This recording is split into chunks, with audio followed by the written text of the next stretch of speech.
Some of us are still stuck from 3 years ago. We've been stuck for 3 years straight on repeat, and we are dealing with analysis paralysis. Those of us that are in leadership and those that will listen to this and watch this, those of you that are leaders or aspiring leaders, it can be easy to come to the end of the year and say, what did I get accomplished? What did I do? And of course, we're coming up on a new year and people are talking about New Year's resolutions. But if you're not careful, you'll still go into a new year still stuck. Welcome to the Unscripted Authentic Leadership Podcast, a podcast we are seeking to lead change while also seeking to understand. We're also here as a platform for leaders to come together to unite, develop, and empower other leaders in the areas of business, family, and community. I'm your host, Lafayette Lane, joined by my co-host, John LeBron. And tonight, you have just us. Just the two of us. We can make it if we try, that song. and so, tonight, we're going to just have a conversation, of course, threading around leadership. But man, what a year it has been, coming to the conclusion of 2022. You've heard people say all the time flies, and man, I can't believe we're coming to another year. But one of the things I was thinking about in reviewing this year, I was thinking about a book that I'm still reading currently, talking about how to treat a staph infection. And no, not the staph infection of medical wise, but a staph infection dealing with leadership. And in the book, it talks about analysis paralysis and being stuck in a certain state or being stuck in a moment. And the thought came to my mind, but for that, because even I've made the statement that it feels like we've been stuck in 2020 for about 3 years, right? And so being gripped by that analysis paralysis, now going on to the year 2023, almost 3 years removed, some of us are still stuck from 3 years ago. We've been stuck for 3 years straight on repeat, and we are dealing with analysis paralysis. Those of us that are in leadership and those that will listen to this and watch this, those of you that are leaders or aspiring leaders, it can be easy to come to the end of the year and say, what did I get accomplished? What did I do? And of course, we're coming up on a new year and people are talking about New Year's resolutions. But if you're not careful, you'll still go into a new year still stuck, still paralyzed, still analyzing, still trying to figure out, okay, what to do next? What do I go from here? Where's my vision? Where do I really see myself going in the next 12 months? Yeah. Because, the flip of a year is just a number if you're not moving in your progression of life. A new year really doesn't mean anything. A new year can start any day. And so we have to be careful that we don't get stuck in this state, in this mode of analysis paralysis. When you look back over 2022, as we're going and wrapping up, bro, like, what's been on your heart and mind? Like, where is your mind at? What are you thinking about right now? It's funny you said wrapping up a year. I just was listening to a show and they were talking about another country that doesn't even use our same calendar. And I don't remember the name of it. It was a place I'd never heard of. And saying basically, if you went by their years, they're like 75 years behind us or something like that. And he was just saying, like, there's nothing special about the year or the time or the day, anything like people are like, oh, I have 24 hours in a day. He's like, time is just time.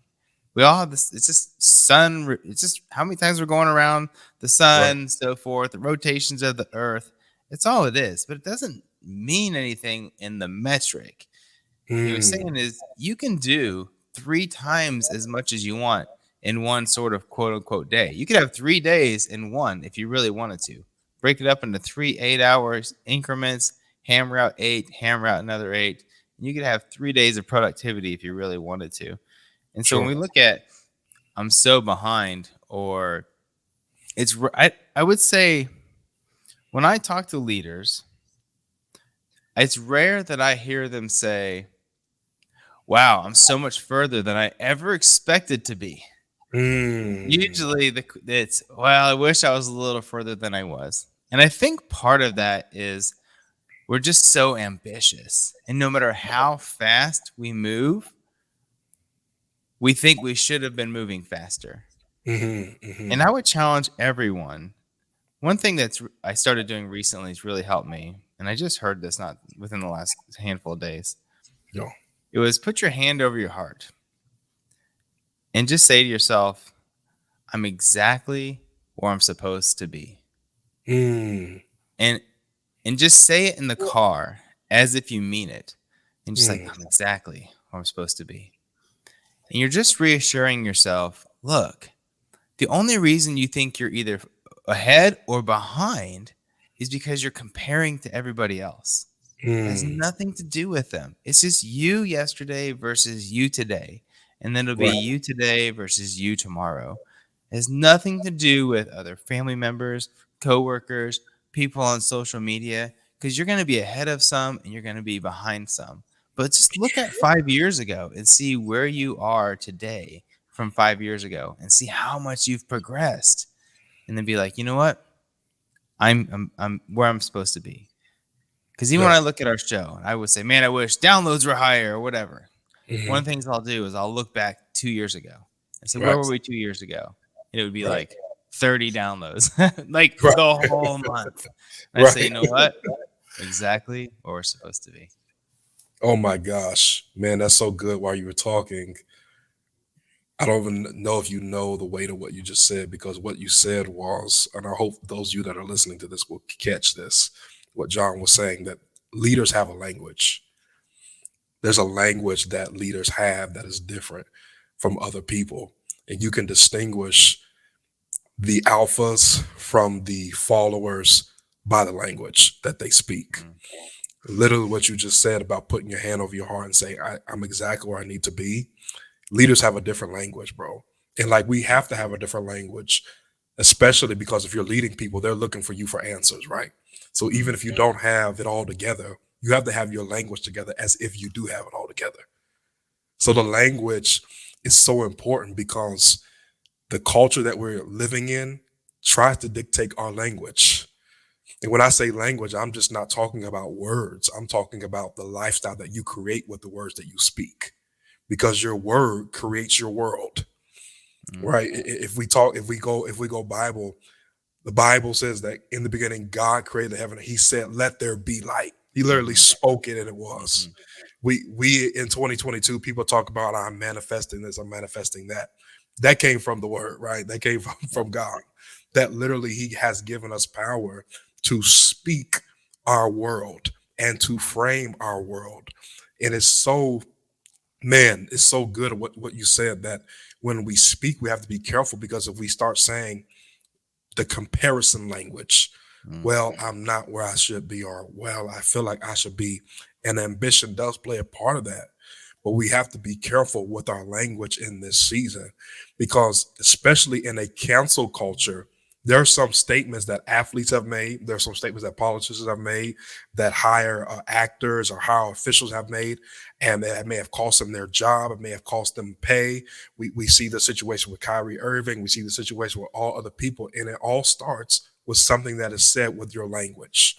And so we have to be careful as leaders, especially going and growing and elevating and going deeper into our calling and our purpose, that we stop and put our hands over our heart and say, I'm exactly where I need to be. And you're putting your hand over your heart. You're not putting your hand on your phone looking at other people. You're not looking at through the lens at other people's social media profiles, because the reality is we have come to find out that these people that are posting pictures with these fancy cars, those cars are rented. That's not even mhm, theirs. That plane mhm, that they're standing in front of is not theirs. They're not flying private. So a lot of it is a mirage. It's not about followers. Seen somebody the other day. There was an artist, a hip hop artist, that had 13 million followers, and they just released an album and only sold 2,000 albums the first week, but they have mm. 13 million followers. So just because you see an image doesn't mean what you're looking at is really what it is. And so we have to really fix our language in this season. I thought that was good, bro. Yeah, that's so powerful. It tells you that artist that his following isn't really his following. Like they're Mm. not really rocking with him. You know what I Yeah, mean? yeah, yeah, yeah, yeah, yeah. You see it a lot. I see people with tons of followers, they post something and they got like 3 people liking their message. Yeah. Not that the message is all about likes, Right. but it tells you if their following is really rocking with them or Right. not. You could have a following but not have a community. And Mm, I think one of the emphasis of our podcast is building a community. I would suggest that a community is more important than having a world, mm-hmm. because people are chasing the world on social media. That's what they're chasing, the world to love them, the world to follow them, but they have no community. Like, how important is community, not just in life, but I mean, in everything that we do, not just in business, but literally everything we do, especially those that have kids. We've heard that term. It's important to have a village. It's Mm-hmm. important to have people around you that are rocking with you. And that word community is where we get the word commune, which means to have fellowship. It means to break bread, means to have that intimate time, that intimate that goes beyond the surface level. How important is having community? So it's funny because we all have friends who vote different. I have friends who vote left and vote right, and Mhm. pretty much consistently, no matter who is running. It's pretty much Yeah. how, and that's not just them. That's the majority of the country, and that's fine. But every election period, I have friends from whatever side is about to lose or just lost say, "Oh my gosh, I don't know what we're gonna do. Maybe we should move countries. Maybe I should move to another state. All the things." And the same conversation comes up every time. I'm like, guys, there's nothing you can do about that right now. And the reality is, in 4 years, it'll probably flip. What's Yep. most important is your community. It's Yes. the people you surround yourself with. Like, let's pretend the whole world was really like falling apart. You wouldn't be worried about who's the president and so forth. You would be leaning on your community, the people closest to you most. Yeah. And that goes regardless of any situation. Like, you have to start like actively putting your community together. And that means you need to be intentional about reaching out and actually engaging with people who you want to associate with. I remember it was about 3 years ago. I felt like my personal association slash community had shrunken over like the last maybe 10 years. And I told Hmm. my wife, I said, you know what? I feel like my association is pretty small lately and not nearly as stretching as I would like it to be. And so Hmm. I said, I'm going to make my focus for the next couple years is going to be adding people in around my circle who will stretch me, who I can depend on, all those things, brothers, all the things. My Hmm. focus was not, do we all vote the same or do we think the same presidents are the best? I didn't care about that. My Yeah. focus was, do we have the same character? Do we have similar goals? Do I have some friends who have similar faith beliefs as me that I can talk to about in those things? Sure. Do I have some friends who have opposite views on things that I can bounce things around on them? And that was my goal. And and overall, do I have some ambitious friends who are business guys who I can will stretch me to move faster, harder, and I can ask questions to? All of those areas. Also, do I have people in my life where if something happens to me and my wife, they'll take Mhm. care of my kids? Yeah. Handful of years ago, I thought, no, maybe my parents. But the reality is, they're like 65, 67 years old. Like, Right. they don't want to be parents again. So, who would Right. take care of my kids if something happened to myself and my wife? If you can't answer those things, you have to be intentional about creating a community. It doesn't Mm. start to just, you don't just have one tomorrow. It's just having an intention. And as you go through life, you start adding those people into your world. And the biggest key is you be the one who reaches out. If they Mhm. haven't texted you in a few months or 6 months, you just send them a message. Hey, just check. I was thinking about you, just checking in on you. I'll do Sure. that. If Lafayette, I don't hear from him in a week or two, I'm like, hey man, doing okay? Yeah. It's it. It's all it is. It's not, oh well, they haven't texted me in forever. It's me reaching out, being the adult who says, this is important to me. And everybody should do the same thing. That's how you create a community of love. And man, you have to be so intentional about it. Like, bro, I Mhm. one of my goals at the top of this year was to be more intentional in my relationships. Like, I'm not good at picking up the phone or, you know, necessarily texting or checking in on my friends every week. Like that's something I have to be much better. Not that I don't care, I love you guys, but it's something I have to be more intentional about. We can use the excuse, well, got a newborn, got a da da da da, and that's all it is. But my sign behind me says bury your excuses. Mm. Point blank period. It takes 2 seconds to send a text message. You may not have an hour to talk on the phone. I get that. But to send a text like you just said, hey, how you doing? It doesn't take much time. And we have to be more intentional about it. And I think you said something that is challenging to all of us, including myself, surrounding yourself with a community that's not like you. Hmm. And I'm not just talking about surface level things, but if we want to stretch ourselves further, faster, we have to be diverse in our approach and have people around us that challenge us, that have those different perspectives and viewpoints. And I think people don't do that because it does cause you to have a certain level of maturity to be Hmm. challenged. Let's be honest, Discomfort. nobody. Yes, it is very uncomfortable. It's like, I don't get, why don't you like sweet potato pie? What do you mean you never had it? Like, you know what I mean? It can be Hmm. simple stuff like that. And it just rubs the wrong way. But if we really would master that, a lot of the things that we see in our world today, it wouldn't even be an issue. Yeah, We, yeah, go ahead. it's so interesting to me that so many people will literally cut out somebody in an instant Yeah, because they have a different perspective or opinion on anything. Like yeah, I don't like that, gone. And they're like out of my network, out of my phone, everything. sure, And sure. I'm like, really? Like eventually you will have no community because Mm, nobody agrees with everybody 100%. There's people who are one way in abortion, another way in abortion, one way in Jesus, another way in Jesus, yeah, right? One way in LGBTQ, another way in LGBTQ like beliefs and how that comes around. It's okay. Like you're allowed to have different opinions. If you don't, just expect that you'll have no family and no friends. Because my own family has lots of like my brothers-in-laws and my sure. sister-in-laws and all we all have different opinions through that whole spectrum of what I just laid out. Yeah. Why is it we're gonna hate each other on Thanksgiving because of that? I mean, come on. I think, man, this is good. My wife was telling me the other day, she said, you don't have to agree with me to understand me. Mm-hmm. And for me, I mix the two a lot. Because for me, if I don't agree with something, for me, it's like I don't understand it. Mm-hmm. I can't if I can't wrap my mind around it, then I can't understand it. But I think we have to distinguish the difference between understanding and agreeing. Because there's Mm-hmm. a lot of things like you just said, bro.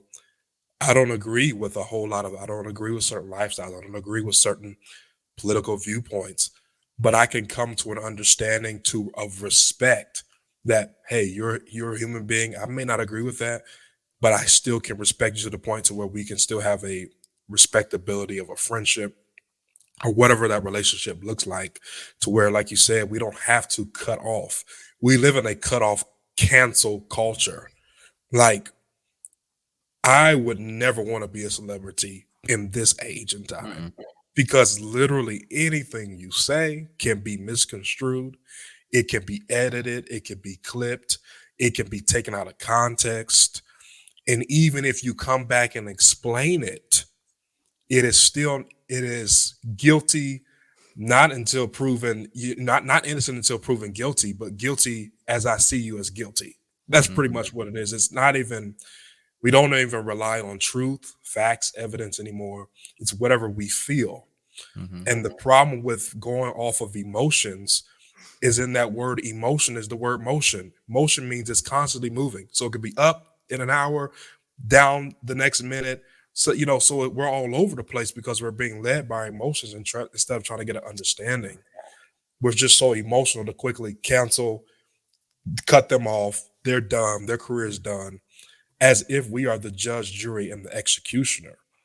We Mm-hmm. have to be very, very, very careful about that. Even if we don't like someone, doesn't mean we have to cut them off.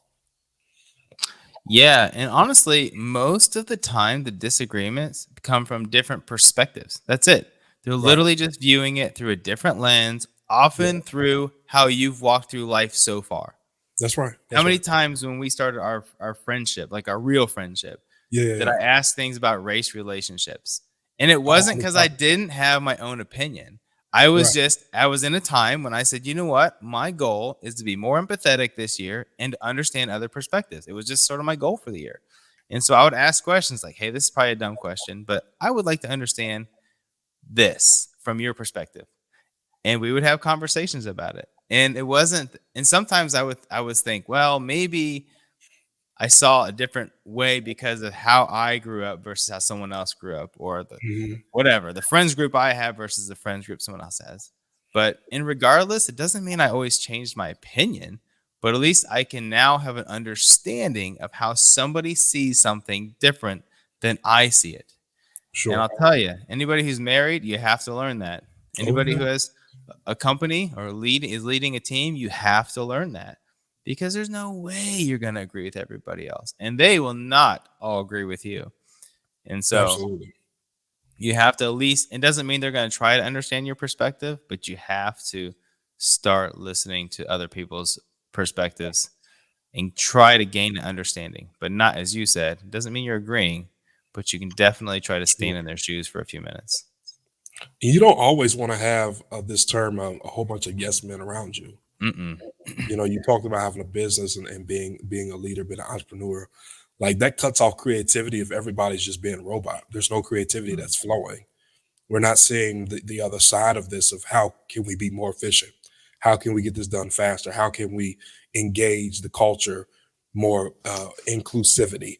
If everybody's just coming in and following line, that's like a corporate mindset, where no one's allowed to be a free thinker or use their mind and think the God-given brain that God has given them to think and to see another side. When you have a picture, you need all sides of the picture to understand what the artist is saying. Mm. There's a lot of art that we see that it looks like a whole bunch of splatter. That's because we don't have all the perspective. We have the perspective of the artist, of the painter who painted the painting. We would have a better understanding of the value that the picture that we are seeing is bringing. Right. Mm-hmm. We would understand and value other people's opinions if we understood that it's all about perspective.